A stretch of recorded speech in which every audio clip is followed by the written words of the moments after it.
네, 스님, 저는 이번 주에 좀 더 느낀 건데요. 화를 이렇게 화로 인식하는 것만으로도 화가 되게 많이 멈춰가지고, 어떻게 라벨링 하는 것만으로도 이렇게 화가 멈추나 생각을 했었는데, 음. 생각을 해보니까 라벨링이라는 게 라벨링을 할 수 있으려면은 그런 어떤 충분한 정보들이 이미 장착이 되어 있어야 되는 거잖아요. 무엇을 딱 무엇이라고 딱 규정할 수 있는. 그래서 약간 법문 같은 걸 듣고 반주하고 이렇게 사유해보면서, 음, 저의 지혜보다는 어떤 법의 지혜를 빌리면서 이렇게 딱 화를 알아보는 그런 지혜가 좀 늘어났다는 생각을 했거든요. 이렇게 하면서 약간 법이라는 거가 되게 좀 강력하고 법의 지혜를 빌린다는 게 좀 되게 좀 수승하다는 생각을 좀 많이 했습니다. 예, 그게 그 어찌 보면은 잘 생각을 해보면 이제 그 화를 화라고 라벨을 붙이는 게 무슨 큰 의미가 있겠냐 이렇게 생각할 수도 있겠지만 잘 생각해 보면 우리가 이제 우리한테 일어나는 마음의 정체를 정확히 아는 것과 모르는 건 되게 차이가 크거든요. 그거를 자기한테 일어나는 마음이 이게 정체가 화인지 탐욕인지 뭐 지혜인지 이런 걸 모르고 있는 그것 자체가 어리석음이라 그래요, 불교에서는. 그러니까 자기한테 일어나는 마음을 뭐라고 딱 확실하게 이 마음은 이거구나라고 알 수 있는 그것만으로도 벌써 지혜가 작동하는 거거든요. 그리고 또 보살님 말처럼 그런 것이 이거는 화구나 탐욕이구나라고 아는 그 이면에는 법에 대한 통찰이 반드시 기반이 돼야 돼요. 우리가 이걸 탐욕이다 성냄이다 구분하는 그 속에는 벌써 부처님께서 이제 이렇게 법을 이렇게 분류해 놓은 그걸 배우고 익힌 것이 있어야 이걸 현실에 적용할 수 있는 거잖아요. 그죠? 그래서 사실 이게 법의 힘이라는 게 굉장히 파워풀한 겁니다. 우리가 법을 통해서 이제 그 법을 실제 우리 삶에서 확인하는 작업 과정을 통해서 우리가 지혜가 생기고 그게 바로 지혜가 체득되는 과정이거든요. 근데 이런 법이 없으면 내가 나한테 일어나는 그런 정신현상을 뭐라고 규정할 수 있는 방법이 별로 없어요. 내 스스로 내 마음대로 뭐 정해놨다 해도 그게 진리인지 아닌지 확인할 방법도 없고 그러니까 내가 뭐라고 이야기를 해도 이거에 대한 의심이 계속 따라갈 수밖에 없고 그렇지만 그래도 이제 진리를 깨달았다고 우리가 믿을 수 있는 그런 신뢰할 만한 분이 그런 말씀을 하면 그 말씀을 따라서 이렇게 가다 보면은 이게 정말 이런 것이 탐욕이고 이런 것이 성냄이고 이런 게 어리석음이구나 이렇게 이제 스스로 볼 수 있게 되고 그런 게 바로 지혜가 성장해 가는 과정이거든요. 그래서 사실 그 사람들이 그런 거를 되게 가볍게 생각할 수도 있는데 나한테 일어나는 그 번뇌라고 이것은 탐욕, 이건 성냄, 이건 지혜 이렇게 정확하게 딱 라벨을 붙여서 그러니까 이제 이름을 붙여서 딱 규정하는 그 자체가 벌써 인식하는 거고 그 인식에서 그 인식하는 그 내용을 정확히 꿰뚫어 아는 이건 지혜가 같이 하는 거거든요. 그래서 이게 되게 의미가 있는 거다. 그래서 우리가 이제 조사하고 반조하는 지혜의 첫 번째는 나한테 일어나는 마음의 정체가 뭔지를 정확히 딱 라벨을 붙이는 겁니다. 이 개념을 딱 해서 이건 법으로서 뭐다 라고 알고 나면 그 다음에는 이제 이 법이 진짜 조건에 의해서 일어난 걸 보게 되고 그러고 나면 이게 이제 결국 무아, 괴로움 이런 쪽으로 이제 통찰이 이어지게 되거든요. 그래서 그게 되게 의미가 있습니다. 그, 그저껜가 산책을 하는데 제가 약간 마스크를 좀 사람이 없으면은 안 끼고 다니는데 사람이 없어서 이렇게 딱 안 끼고 다니는데 저 앞에서 이렇게 누가 오시는 거예요. 약간 그걸 딱 보는 순간 약간 좀 화가 일어났거든요. 마스크를 다시 써야 되니까. 근데 약간 그때 화가 나가지고 계속 거기에 매몰되면서 막 그렇게 신경질을 좀 냈던 게 아니라 약간 그때 좀 제 마음이 보이더라고요. 그 화가 어떻게 일어난지. 약간 산책을 하면서 이거를 좀 상쾌하게 하고 싶은데 저 사람이 저 사람 때문에 이렇게 방해를 받았다. 약간 좀 이런 마음적으로 좀 보이더라고요. 그런 화로만 계속 이렇게 하는 게 아니라 좀 더 구조적으로 보였다고 해야 되나? 좀 그런 게 있더라고요. 네, 그것도 뭐 이제 보살님이 이제 그 화에 휩쓸리는 게 아니라 이 화가 흘러가는 그 마음의 상태를 본 거니까 그것도 일종의 이제 그 마음을 알아차리는 힘이 좀 생겨서 그런 거죠.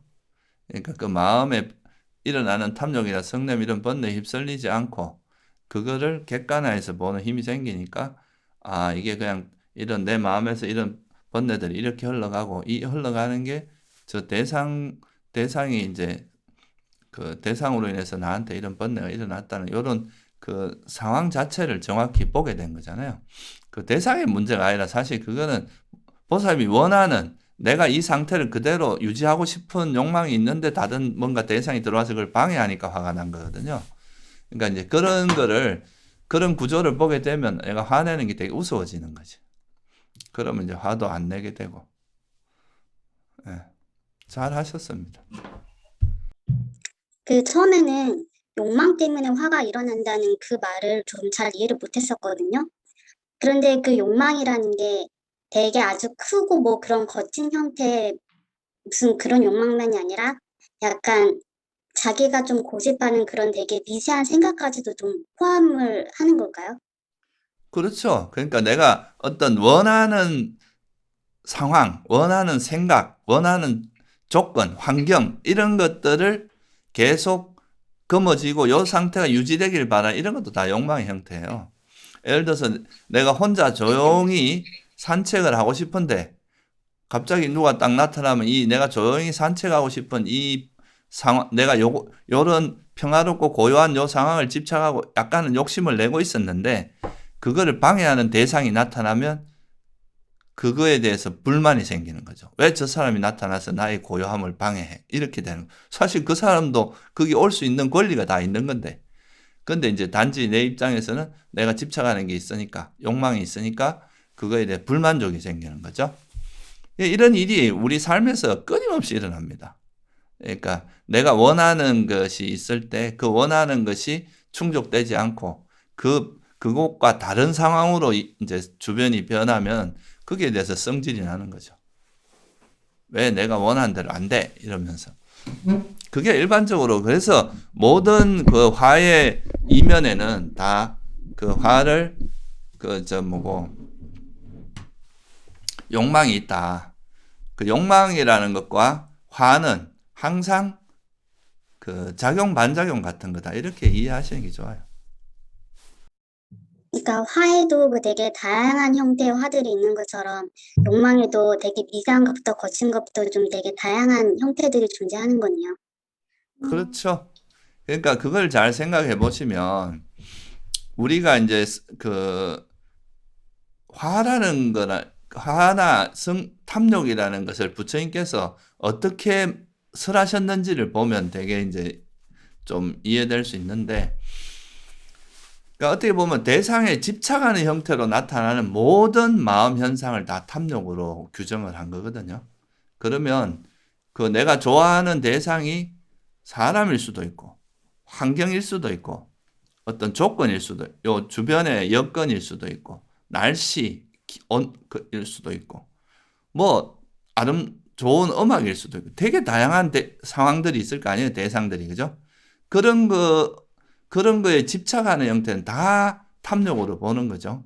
그러니까 탐욕에서 가래라고 할 수도 있고 뭐 집착이라고 할 수도 있고 취착이라고 할 수도 있고 이거는 그 집착의 강도에 따라서 약간 다르게 분류한 거지 근본적으로는 다 탐욕의 범주에 들어가는 거거든요. 그러니까 이제 그렇게 굉장히 다양한 현상을 이렇게 큰 카테고리로 이렇게 단순화시켜서 설명을 해줘야 우리가 그 현상을 이해하기가 되게 쉽거든요.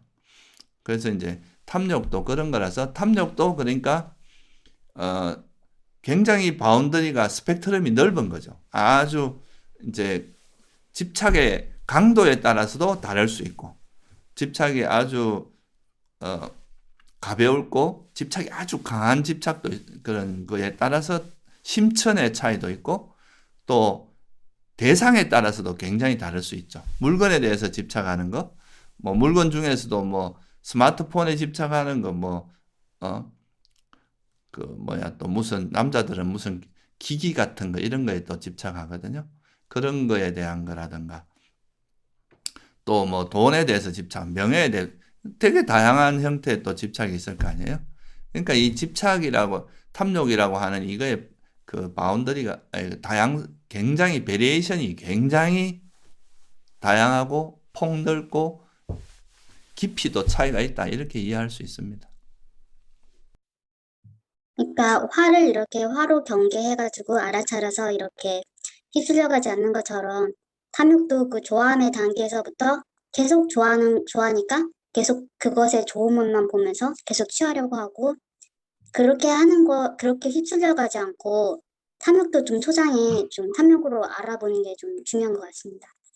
예, 그게 이제 그래야 그거 어떤 번뇌든지 이제 일어나는 그때 바로 알아차리면 이 번뇌가 이게 이제 불이 붙어가지고 우리 마음은 반복하고 반복하면 반복할수록 그게 이제 그 마음에 물을 주고 그러니까 거름을 주고 이런 거랑 똑같거든요. 근데 이게 딱 욕망이 딱 미세하게 일어나는 순간에 딱 알아차리면 이거는 이게 탐욕이다 이렇게 알아차리면 이제 불꽃이 막 붙기 시작할 때 딱 꺼버리는 거라서 쉽게 꺼지는데 그게 아니라 이제 이게 그 번뇌가 막 자라기 시작해서 막 번져 나갈 때 그때 알아차리게 되면 이미 불이 확 붙어 있는 상태에서는 잘 안 꺼지는 거죠. 지금 지금 강원도 쪽에 이제 지금 저쪽에 강릉하고 저런데 불이 지금 심하게 산불이 났는데 그렇게 불길이 막 붙어 있을 때는 사실은 불 끄기가 되게 어려워집니다. 근데 초창기에 만약에 그 불을 발견해서 금방 끌 수 있었을 거 아니에요? 그러니까 우리 번뇌의 불도 그래요. 번뇌라는 것도 빨리 알아차리면 그게 쉽게 끌 수 있지만 이게 이미 불이 막 붙어가지고 막 불길이 활활활 타오르기 시작하면은 그 불을 끌려면 엄청난 양의 물이 필요하잖아요. 그런 것처럼 지혜의 양이 엄청난 지혜가 필요한 거죠. 그렇게 하려면. 그래서 가급적이면 우리가 빨리 알아차려서 그 불을 끄는 게 좋고 그래서 우리가 또 오랜 세월 동안 익혀온 번뇌들은 이미 이제 많이 정착되어 있는 그러니까 불길이기 때문에 그런 것도 끄는데 좀 오래 걸리고 그렇습니다. 그래서 그런 번뇌의 그런 다양성을 이해하면 그거에 대한 지혜도 굉장히 지혜의 차이도 상당히 크다는 것도 같이 이해할 수 있는 거죠.